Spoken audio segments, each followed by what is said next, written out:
Meu nome é Angélica Kubrick, eu fiz pedagogia, psicomotricidade e durante os últimos 45 anos eu exerci a função de coordenadora de educação infantil de ensino fundamental.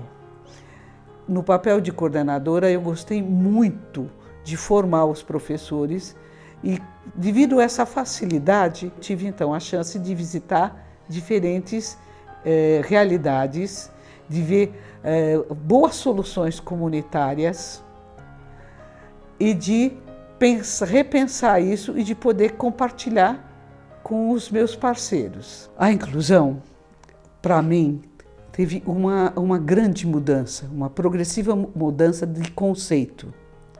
A princípio, eu realmente restringia a inclusão a aqueles indivíduos que tivessem privações ou prejuízos neurológicos ou síndromes. E progressivamente eu comecei a repensar nas experiências escolares como a inclusão tinha muito maior significado.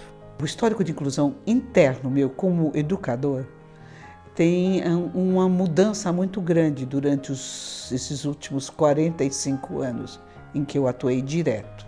O que me ajudou muito foi o avanço da psicopedagogia e também na realidade da gênese da psicologia, a gênese do conhecimento.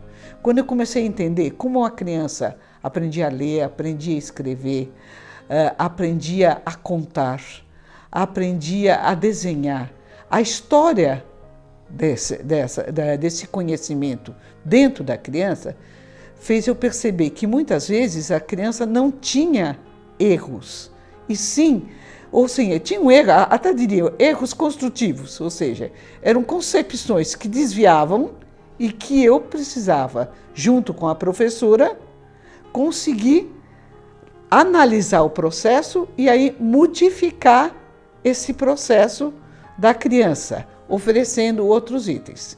Então, eu comecei pensando nessa inclusão, bem na época que estoura a Lei de Inclusão Nacional e que pede para crianças crianças especiais, com certas dificuldades, síndrome de Down, autismo, a cegueira, surdez, e outras privações, podem frequentar a escola.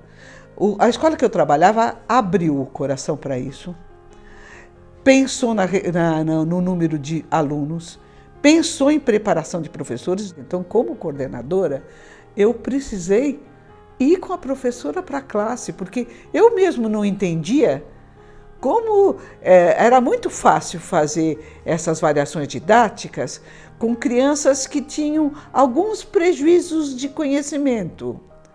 Agora, como eu ia fazer uma variação didática ou uma adaptação de um conteúdo para uma criança com síndrome de Down, para uma criança superdotada com autismo?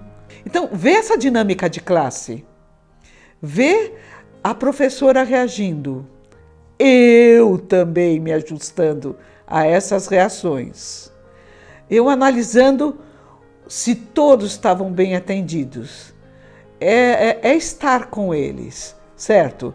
E considerar que essas crianças, além de nós, precisavam sim de um apoio de uma instituição, certo? E a ideia dessa instituição, que a princípio eu considerava uma instituição, como é que diz assim, que ia cuidar individualmente, vai mudar na minha cabeça quando aparecem as instituições multidisciplinares e quando a Bernadette começa a pensar a ONG. A minha cabeça muda muito na ideia de inclusão. O que me emocionou muito foi a falta de medo da Bernadette e de todo o time. Nós vamos para a praia? Nós vamos para a praia. Nós vamos para uma exposição? Nós vamos.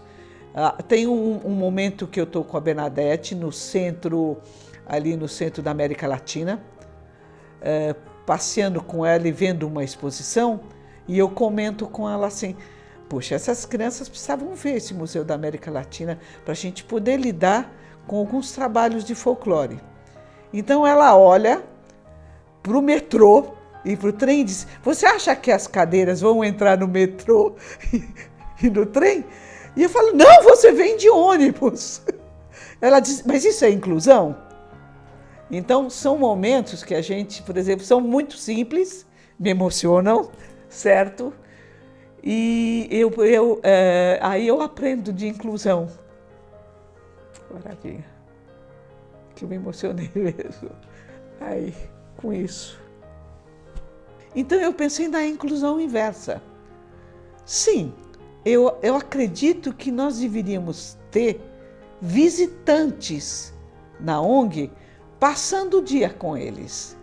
Se nós estamos estudando Monet ou estamos estudando o efeito da luz e da sombra, sim, porque nós achamos que a arte é acessível.